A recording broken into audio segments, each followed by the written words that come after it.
Frank's hands stayed wrapped around the rope, knuckles white against the frayed canvas.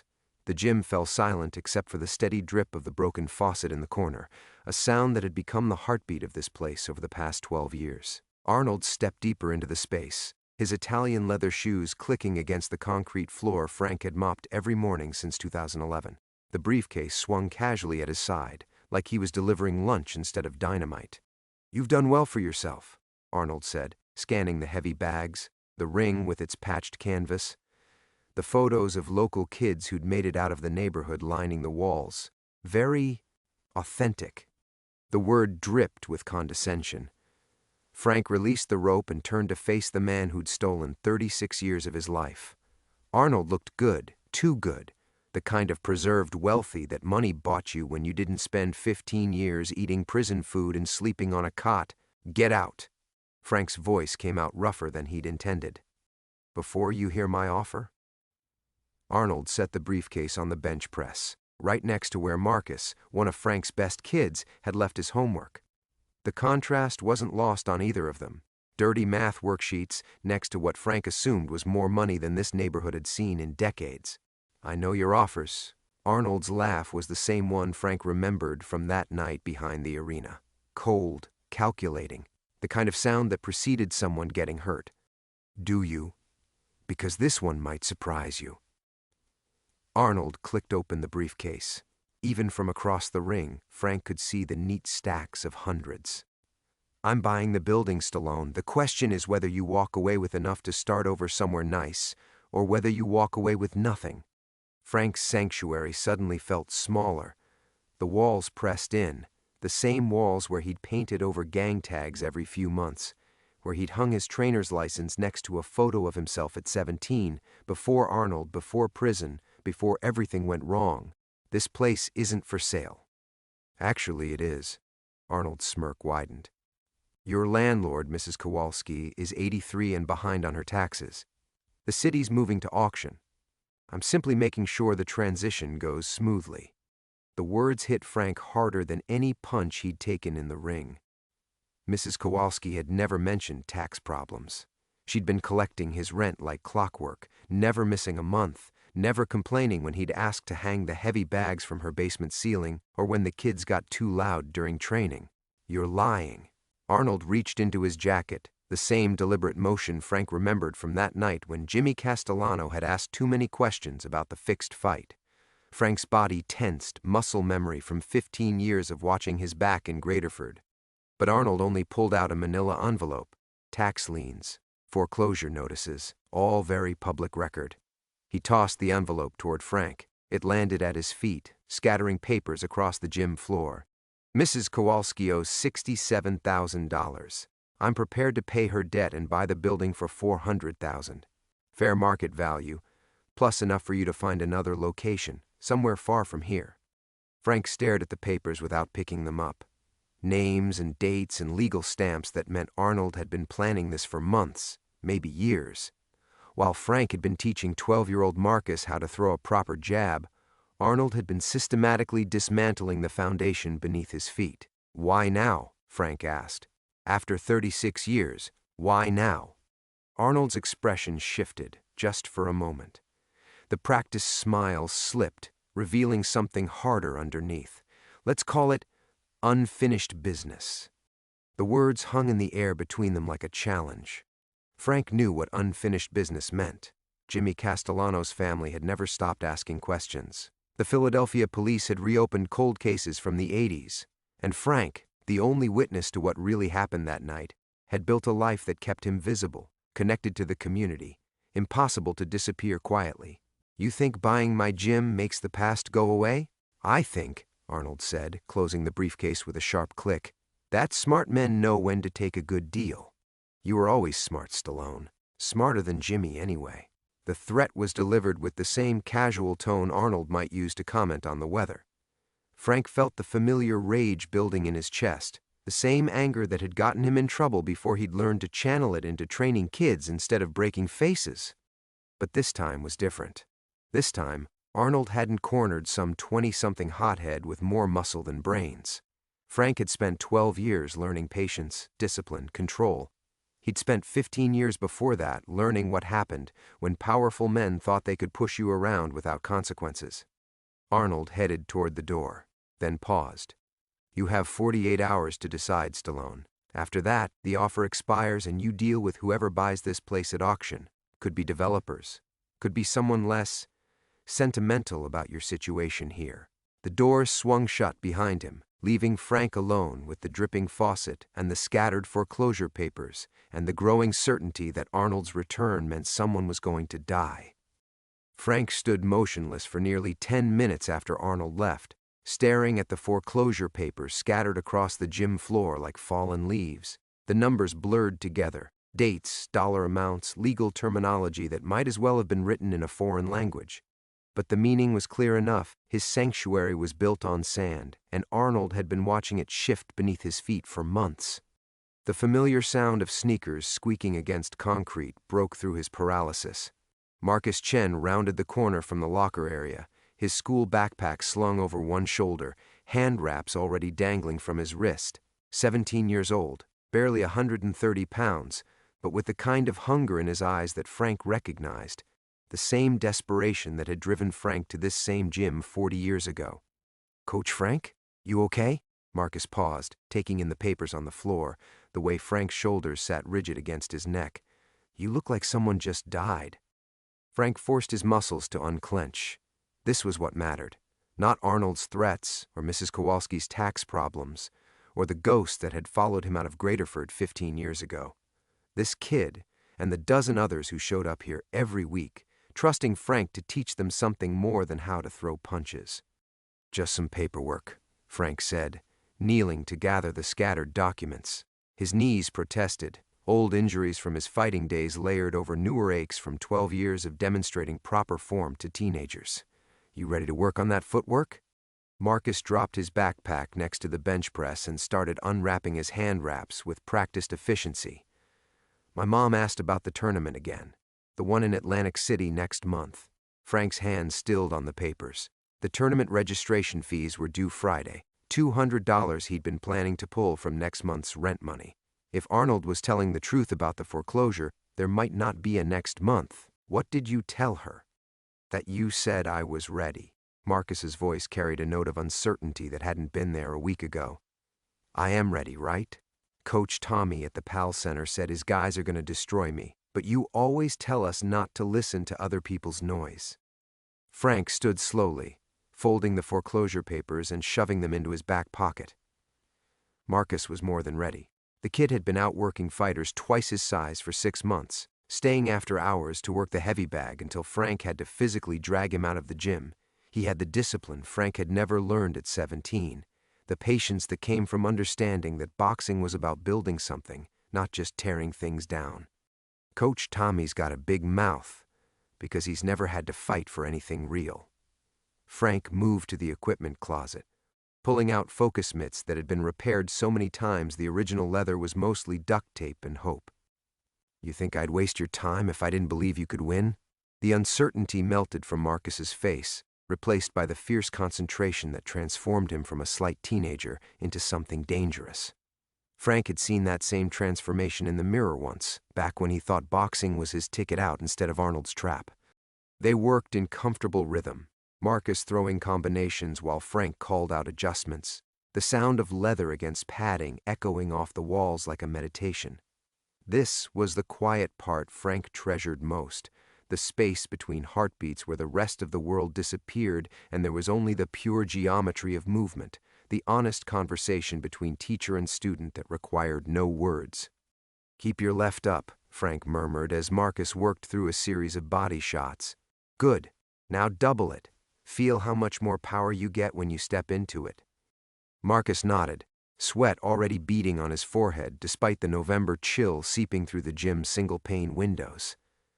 Frank watched the kid's reflection in the mirror behind the heavy bags, saw the way Marcus carried himself differently now than when he'd first stumbled through the gym door 8 months ago, all elbows and anger and nowhere to put either one. That's what Arnold didn't understand, what men like Arnold never understood. This place wasn't about the building or the equipment or even the boxing. It was about the space between who these kids were and who they could become. It was about Marcus learning to channel his rage into something constructive instead of destructive. It was about 12-year-old Destiny Rodriguez discovering she was stronger than her older brothers had ever let her believe. It was about second chances and third chances and the radical idea that your past didn't have to define your future. Frank caught sight of the photo wall over Marcus's shoulder. Dozens of kids who'd trained here over the years, some in graduation caps, some in military uniforms, some just smiling next to trophies they'd never expected to win. His legacy wasn't the fights he'd won before Arnold destroyed his career. It was here, in these faces, in the knowledge that he'd helped build something that mattered. Arnold could threaten the building, but he couldn't touch this. Could he? Frank was about to call for a water break when he heard the front door scrape against its warped frame. The sound made him tense. Nobody else had keys, and drop-ins were rare this late in the afternoon. Marcus dropped his hands, breathing hard, following Frank's gaze toward the entrance. "Expecting someone?" Marcus asked, unwrapping his left hand. Before Frank could answer, footsteps echoed through the narrow hallway that led to the main gym. Not the shuffle of sneakers he was used to, but the deliberate click of dress shoes. Frank's stomach dropped. Arnold again? Already? But the man who emerged wasn't Arnold. He was younger, maybe 45, wearing a rumpled suit that had seen better days and carrying a manila envelope that looked disturbingly similar to the one Arnold had thrown at Frank's feet 3 hours earlier. "Frank Torino?" The stranger's voice carried a slight Philadelphia accent, softened by years of trying to sound more professional. "My name's Detective Ray Kowalski. I need to speak with you." The name hit Frank like a body shot. Kowalski, Mrs. Kowalski's grandson, the one she'd mentioned was working his way up in the police department, the one she worried about because he worked too many hours and never called. "Marcus," Frank said quietly, not taking his eyes off the detective, "why don't you hit the heavy bag for 10 minutes? Work on those combinations we just practiced." Marcus glanced between them, clearly sensing the tension that had suddenly filled the space like smoke. But the kid was smart enough not to ask questions. He grabbed his gloves and moved to the far end of the gym, though Frank noticed he positioned himself where he could still see everything. Detective Kowalski waited until the rhythmic thudding of Marcus's punches provided cover for their conversation. "My grandmother mentioned you rent this space from her. 24 years. Frank's voice came out steadier than he felt. "Never missed a payment. She also mentioned someone came to see her today, about selling the building." Kowalski opened the envelope and pulled out a single sheet of paper, a photocopy of something official-looking. "Arnold Kreis. That name mean anything to you?" Everything in Frank's world tilted slightly off-axis. Of course Arnold had gone to see Mrs. Kowalski directly. Of course he'd moved fast, putting pressure on every angle before Frank had time to think, to plan, to figure out what was really happening. "We have history," Frank said carefully. "What kind of history?" Frank studied the detective's face, looking for any sign that this was more than coincidence, that maybe Arnold had reached into the Philadelphia Police Department the same way he'd reached into everything else. But all he saw was tired concern and the particular wariness cops developed after years of knowing that every conversation might be the one that mattered, the kind that put me in Graterford for 15 years. Kowalski nodded like he'd expected that answer. "I pulled your file. Assault charges related to a fixed boxing match in 1987. Served your full sentence, clean record since release." He paused, watching Frank's reaction. Clean except for one thing. Frank's hands started to sweat inside his worn gym gloves. "What's that?" "You were scheduled to testify in a murder investigation. Jimmy Castellano. Ring a bell?" Kowalski's voice dropped lower, forcing Frank to lean in. "Case went cold when the key witness, that's you, ended up in prison before the grand jury could hear his testimony." The heavy bag stopped swinging. Marcus had stopped hitting it, probably straining to hear their conversation despite the distance. Frank felt the walls of his carefully constructed world beginning to crack. 36 years of buried truth pushing against the surface like groundwater after heavy rain. "I don't know anything about any murder." "Maybe not." Kowalski folded the paper and slipped it back into the envelope. "But here's what's interesting. Jimmy Castellano's case just got reassigned to a new task force. crimes from the '80s that might have DNA evidence worth testing with modern techniques. And suddenly, Arnold Kreis is buying buildings in South Philadelphia for the first time in his life. Frank's mouth went dry. The sound of Marcus resuming his workout felt distant, muffled, like it was happening underwater. "What are you saying?" "I'm saying my grandmother's been in this neighborhood for 60 years. She's seen developers come and go, seen the mob move in and out, seen everything change except one thing. Nobody messes with an 83-year-old Polish woman unless they're desperate." Kowalski stepped closer, and Frank caught the smell of coffee and cigarettes, the particular exhaustion that clung to cops who'd been working the same case too long. Arnold Kreis paid her tax debt this afternoon. Cash. $400,000 for a building that's worth maybe half that. The words landed like a punch Frank should have seen coming but didn't. Arnold hadn't been making threats. He'd already won. The building, the gym, Frank's entire carefully rebuilt life, all of it was already gone. He bought it? Frank's voice sounded hollow in his own ears. He bought it. And now I'm wondering why a man like Arnold Kreis needs to own the building where the only witness to Jimmy Castellano's murder teaches kids how to fight. Frank felt the floor shift beneath his feet like he was back in the ring, caught off balance by a combination he never saw coming. The envelope in Kowalski's hand seemed to pulse with threat, but it was the detective's expression that made Frank's chest tighten. Not accusation, but something worse. Pity. "I need to lock up," Frank said, turning away from those knowing eyes. "Marcus, that's enough for today." The kid looked like he wanted to argue, glancing between Frank and the detective with the sharp awareness that came from growing up in a neighborhood where police visits meant someone's world was about to change.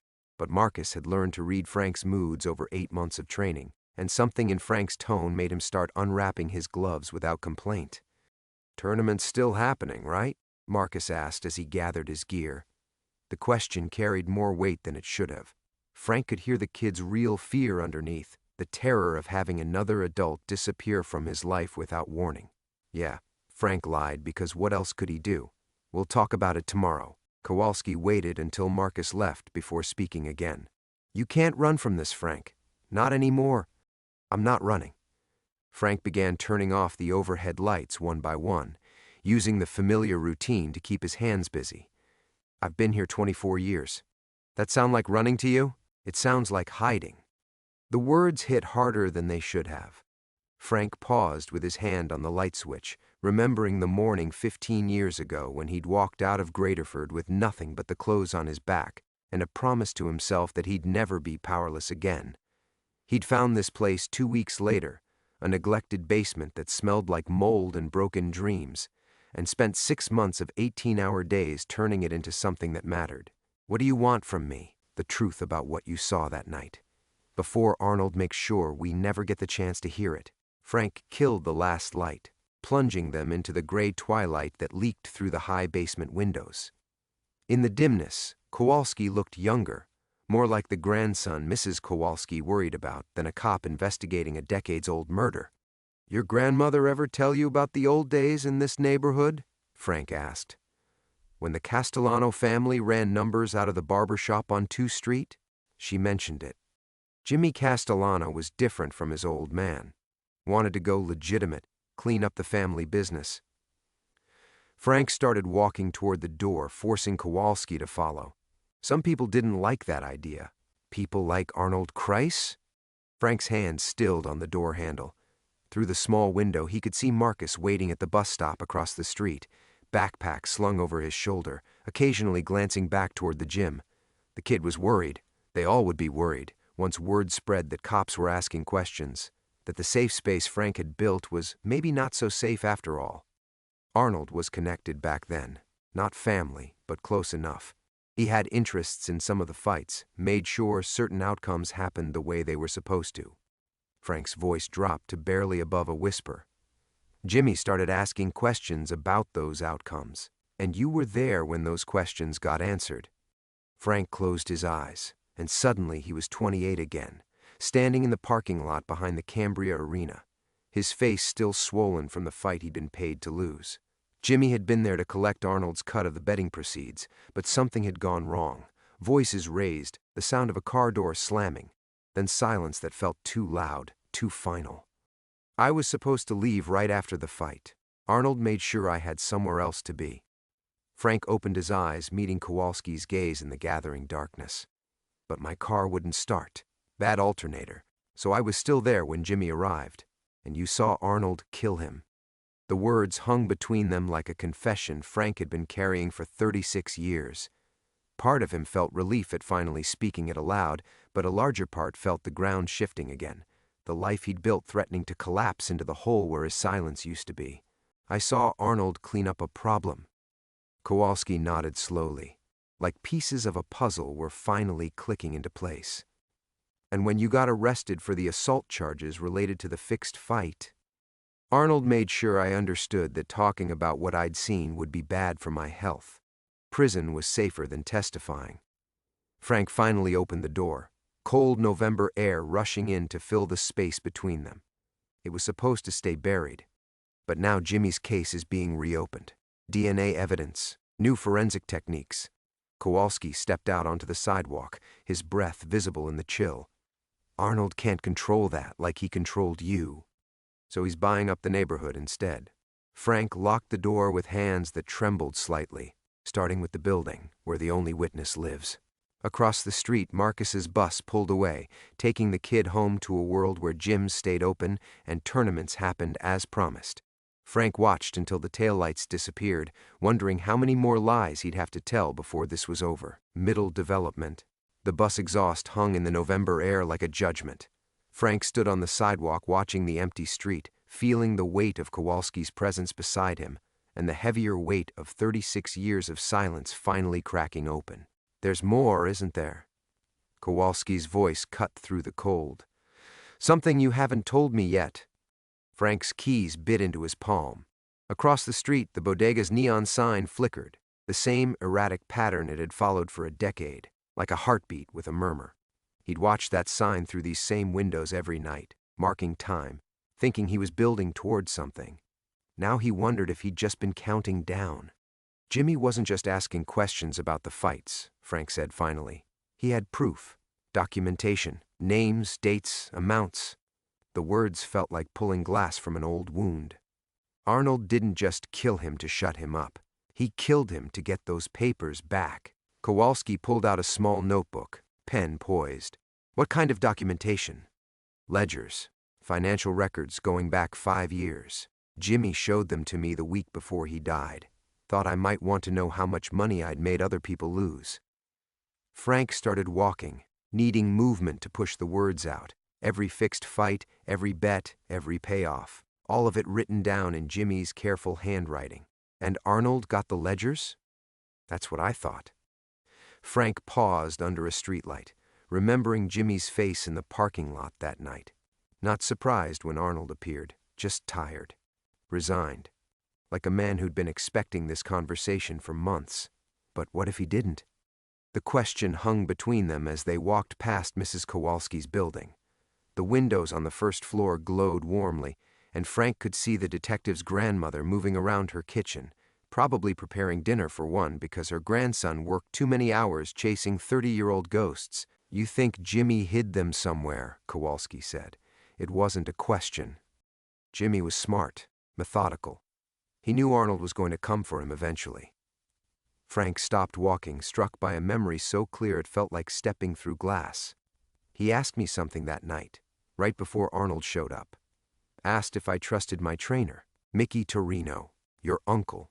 Frank's head snapped toward Kowalski. How do you... I told you, I pulled your file. Mickey trained fighters out of a gym on Passyunk Avenue until he died in 1995. Heart attack. Kowalski's voice gentled slightly. You spoke at his funeral, said he was the only father you'd ever had. The grief hit Frank like a body shot. Sudden, breathless, doubling him over with the force of loss he'd thought he'd finished processing years ago.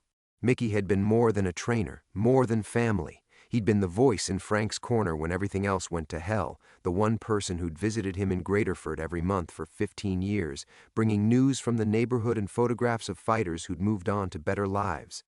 Mickey knew, Frank whispered, the realization spreading through him like poison.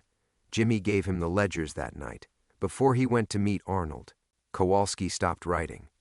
Frank, your uncle's been dead for almost 30 years. His house. Frank turned toward Kowalski, urgency building in his chest. Mickey never moved, never renovated, never changed anything.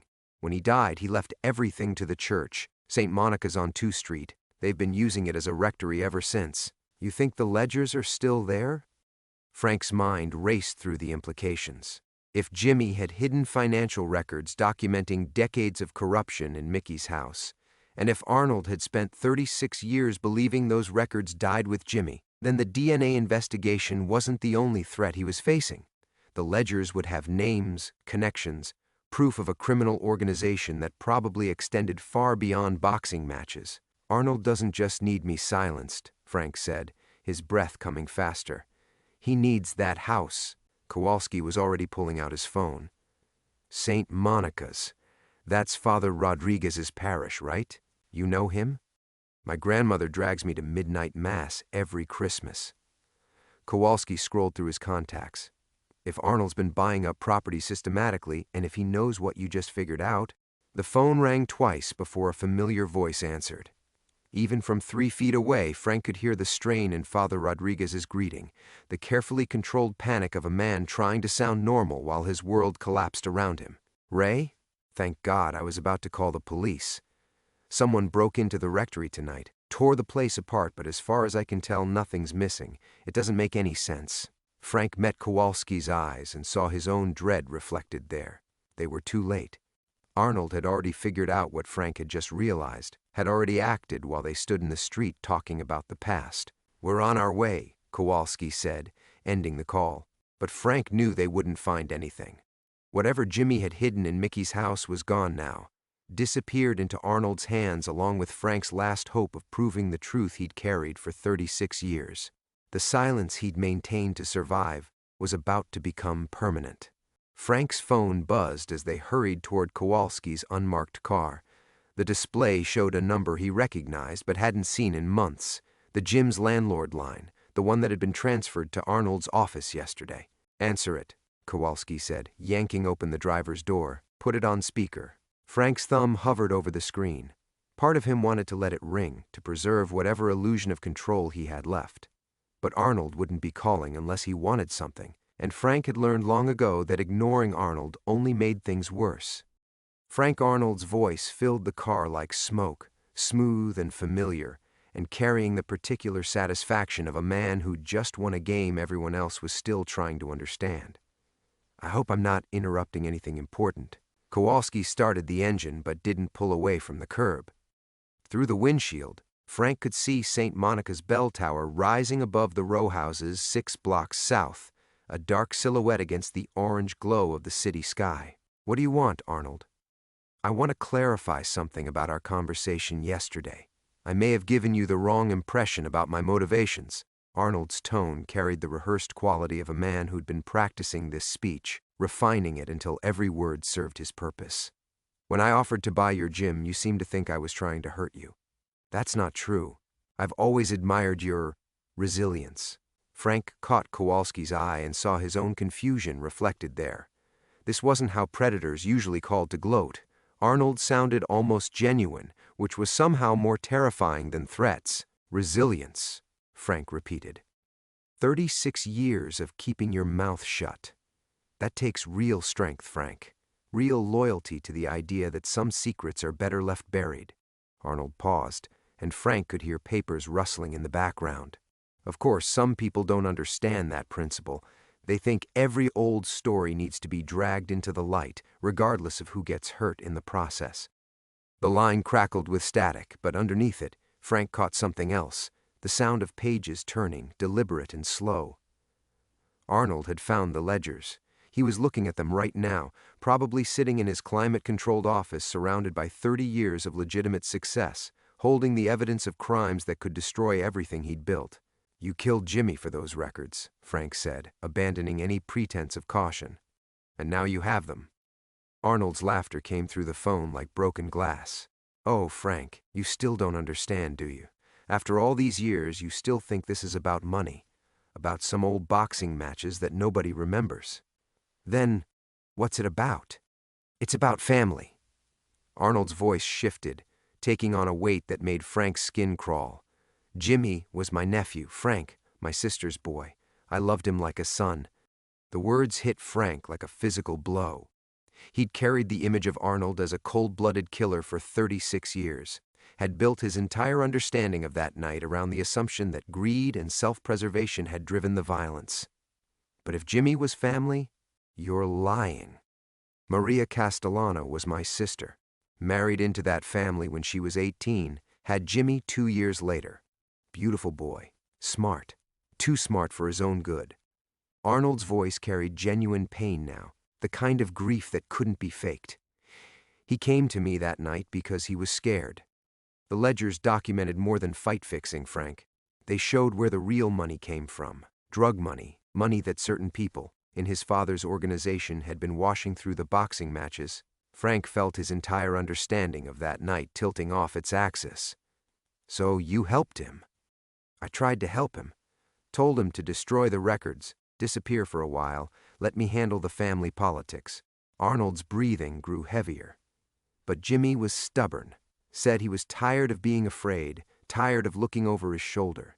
He wanted to go to the FBI. Kowalski leaned closer to the phone, his expression sharp with attention. Frank could practically see the detective reassembling the case in his mind, 36 years of assumptions crumbling and reforming into something completely different. The people who were washing money through the fights, Frank said slowly. They found out what Jimmy was planning. They found out because someone told them. Arnold's voice turned bitter. Someone Jimmy trusted, someone he'd shared everything with before he came to me that night. Frank's mouth went dry. Who? Your Uncle Mickey, Frank. The man you called father.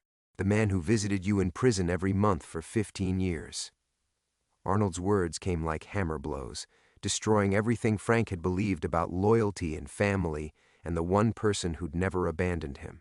Mickey Torino was the one who set Jimmy up to die. The silence in the car felt suffocating. Through the windshield, St. Monica's bell tower seemed to mock Frank with its promise of sanctuary, of truth that might heal instead of destroy. Mickey was working for them all along, Arnold continued, his voice now carrying the particular cruelty of a man revealing a truth that would cause maximum damage. Every fight you lost, every dollar you cost yourself by staying quiet, it all went into Mickey's pocket. He played you perfectly, Frank, right up until the day he died. Frank's hands shook as he set the phone down on the dashboard. Arnold's words echoing in the confined space of the car, like accusations he'd never be able to escape. The engine idled beneath them, but neither man moved. The revelation about Mickey hung between them like a poison that needed time to work its way through Frank's system, destroying everything it touched. He's lying. Frank's voice came out as a whisper, but even as he spoke the words, pieces were falling into place with horrible clarity. Mickey's inexplicable loyalty during the prison years, the way he'd always known which guards to talk to, which prisoners to avoid, the monthly visits that had felt like salvation but might have been surveillance. Kowalski pulled away from the curb slowly, heading toward St. Monica's. Frank, we need to think about this logically. If Arnold is telling the truth about Mickey loved me. Frank cut him off, but the protest sounded hollow even to his own ears. He was there every month for 15 years. Every single month, making sure you stayed quiet. The words hit like a physical blow. Frank pressed his forehead against the cold window, watching the familiar streets blur past. How many times had Mickey sat across from him in that visiting room, asking about his day, his health, his plans for the future? How many times had those conversations steered away from the night Jimmy died, away from questions about Arnold, away from anything that might threaten the silence that kept Frank alive and Mickey wealthy? He knew I saw it happen, Frank said, the realization spreading through him like ice water. Mickey knew I was there that night. How? The alternator. Frank closed his eyes, remembering. My car wouldn't start after the fight. I called Mickey from the payphone at the arena, told him I was stuck. He said he'd send someone to pick me up, told me to wait by the loading dock. Frank's voice grew quieter. That's where Jimmy always met Arnold. Mickey knew exactly where to send me. Kowalski turned onto 2 Street, and the church came into view. Red brick facade glowing under the streetlights, windows dark except for the rectory where Father Rodriguez was probably still dealing with the aftermath of Arnold's search. Frank stared at the building where Mickey had supposedly hidden Jimmy's ledgers, where Arnold had torn through decades of accumulated memories looking for evidence that might not have existed at all. What if there never were any ledgers? Frank asked suddenly. What do you mean? What if Mickey lied about that too? What if he told Jimmy he'd keep the records safe, then destroyed them the same night? Frank's mind raced through the implications. Arnold's been looking for documentation that was turned to ash 36 years ago. Kowalski parked across from the church and killed the engine. In the silence, Frank could hear his own heartbeat, rapid and irregular, like a man running from something that had already caught him. There's only one way to find out, Kowalski said, reaching for his door handle. But Frank grabbed his arm, stopping him. Through the church windows, he could see Father Rodriguez moving around inside, probably trying to restore order to rooms that had been systematically destroyed. The priest looked small in the vast space, overwhelmed by forces he couldn't understand or control. Arnold's not done, Frank said. If he didn't find what he was looking for in the rectory, he's going to keep searching. And the only other person who knows what really happened that night is you. Frank nodded, understanding finally settling over him like a heavy coat. This had never been about money or property or even justice. It had been about Arnold trying to protect a secret that was bigger than both of them, the murder of his own nephew, committed not out of greed but out of a twisted sense of family loyalty. Arnold had killed Jimmy to save him from the men who would have done much worse, and Frank was the only witness to that terrible mercy. He's going to come for me tonight, Frank said. Not to kill me, to convince me. Convince you of what? That keeping quiet is still the right choice. That some secrets are worth protecting, even when they destroy everything you thought you knew. Frank looked at Kowalski, seeing something like understanding in the younger man's eyes. Arnold believes he saved Jimmy from something worse than death. He believes Mickey was the real villain in all of this. And what do you believe? Frank stared at the church where Mickey had supposedly hidden evidence, at the gym 6 blocks north where he'd built a life on the foundation of silence, at the streets where he'd walked for 21 years, thinking he understood the shape of his own tragedy. I believe, Frank said slowly, that I'm about to find out whether the last 36 years of my life have been built on truth or lies. And I'm not sure I'm ready for the answer. Frank's phone buzzed again before either man could move. This time the number was different, the gym's main line. Frank answered without thinking, muscle memory overriding the fear that had settled in his chest like concrete. Frank, thank God. Maria's voice came through tight with panic. There's someone here, in the gym. He's been waiting for over an hour. Says he won't leave until you get back. Frank met Kowalski's eyes in the rearview mirror's reflection. Who is it, Maria? He says his name is Arnold. Old guy, expensive suit. He's just sitting there on the bench by the heavy bags, watching the kids train. It's creeping everyone out. The world seemed to slow around Frank, each heartbeat marking time like a countdown. Arnold hadn't called to gloat about finding the ledgers. He'd called to make sure Frank would come home, to the one place Frank couldn't abandon, couldn't walk away from without destroying everything he'd spent 21 years building. Get the kids out, Frank said. All of them. Send them home early. Frank, what's going on? Just do it, Maria. Please. He ended the call and looked at Kowalski, seeing his own grim understanding reflected in the detective's face. The church, the rectory, the wild search for 36-year-old evidence, all of it had been misdirection. Arnold had been playing a different game entirely, one where the final move happened in the place Frank cared about most. He's using the gym as bait, Kowalski said, already starting the engine. No. Frank's voice came out steadier than he felt. He's using it as a confessional.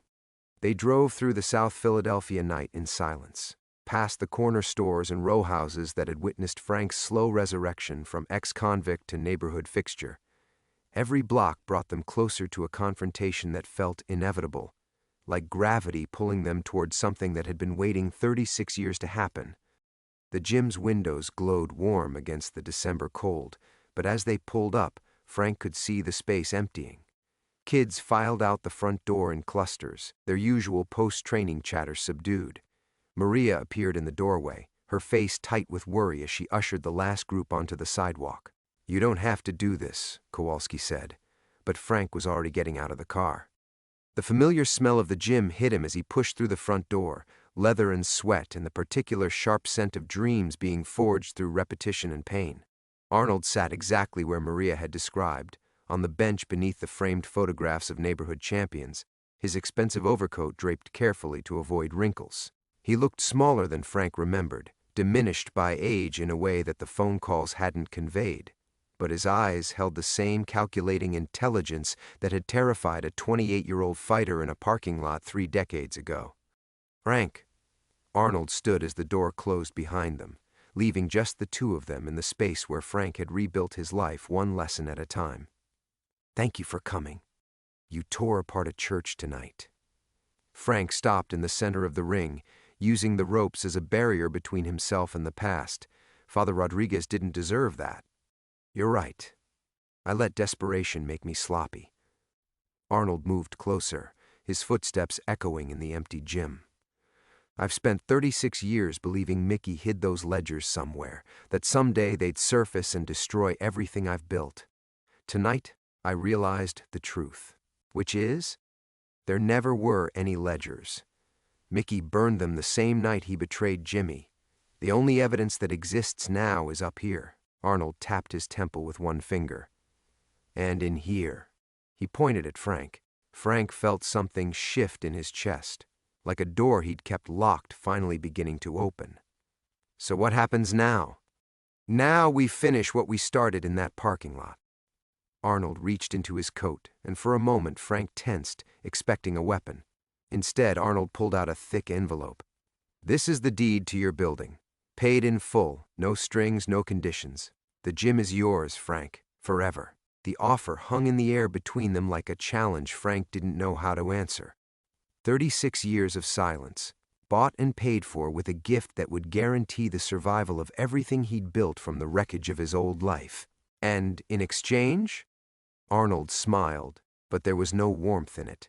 "You keep doing what you've been doing. You keep quiet about a family tragedy that would serve no purpose if it came to light. Jimmy's dead, Mickey's dead. The only people left are you and me, and we both know how this story ends." Frank looked around the gym, at the heavy bags hanging like silent witnesses, at the photographs of kids who'd found something better than the streets through the discipline he'd taught them. Everything he'd built, everything he'd become, balanced on the edge of a choice he'd thought he'd made 36 years ago. "I saw you kill him," Frank said quietly. "Yes," Arnold replied. "You did." The admission hung between them, like smoke from an old fire finally burning itself out. Frank stepped through the ropes into the ring, feeling the canvas give slightly under his feet, the same surface where he'd taught hundreds of kids that falling down wasn't failure, that getting back up was what mattered. "Jimmy was scared that night," Arnold continued, his voice taking on the weight of a confession he'd carried alone for 36 years. "The men his father worked with, they weren't going to just kill him, Frank. They were going to make it last, make it hurt, send a message to anyone else who might think about talking to the FBI. Frank touched the heavy bag nearest to him, feeling the worn leather under his palm. How many times had he stood in this exact spot teaching kids to channel their anger into something productive? Now his own rage felt ancient, transformed by time into something closer to grief. "So, you killed him first." "I made it quick.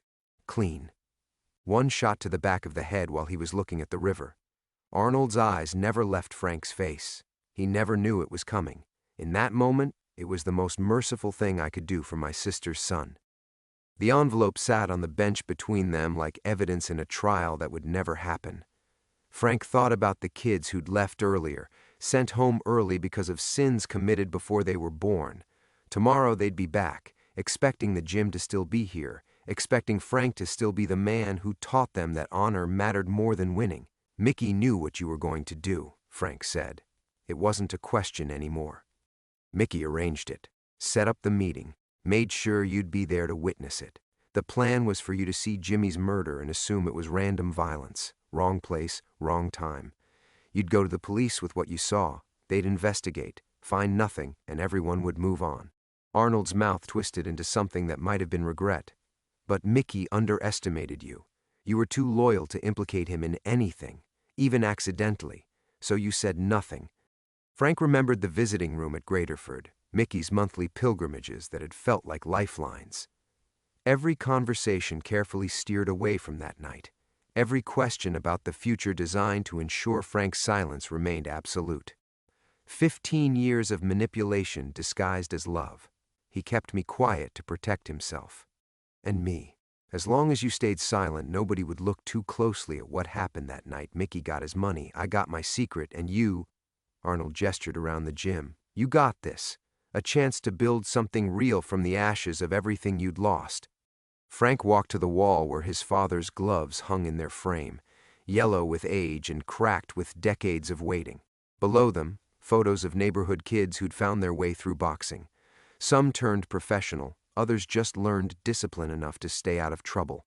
All of them touched by a man who'd built his second life on the foundation of silence about his first. The fixed fight, Frank said. That was Mickey too. Mickey needed you discredited before that night. Needed your testimony to be worthless if you ever decided to talk. A convicted felon with a history of throwing fights. Who would believe a man like that? Arnold's voice carried a grudging admiration. Mickey played a long game, Frank. Longer than either of us realized. The truth settled over Frank like winter darkness, cold and final. Everything he'd believed about loyalty, about family, about the choices that had shaped his life. All of it built on lies told by the one man he'd trusted absolutely. Why are you telling me this now? Because I'm dying. Arnold's words came simply, without drama. Pancreatic cancer, 6 months, maybe less, and I'm tired of carrying this alone.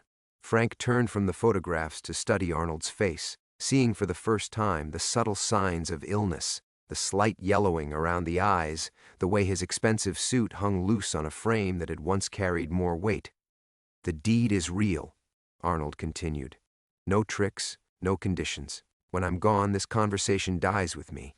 Jimmy's been at peace for 36 years. Mickey got his justice when his own greed finally caught up with him. You're the only one left who deserves something better than silence. Frank picked up the envelope, feeling its weight.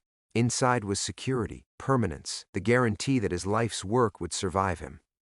Outside, Kowalski waited in the car, probably expecting to drive Frank to a police station where he'd finally tell the truth about a murder that had defined 4 decades of his existence. Through the gym's windows, South Philadelphia stretched out under winter stars, the same streets where he'd learned that some fights couldn't be won, only survived. Tomorrow, the kids would return, looking for lessons about courage and integrity from a man who'd spent his entire adult life learning the difference between justice and peace. Frank looked at Arnold Kreis, killer, uncle, dying man, and made his choice.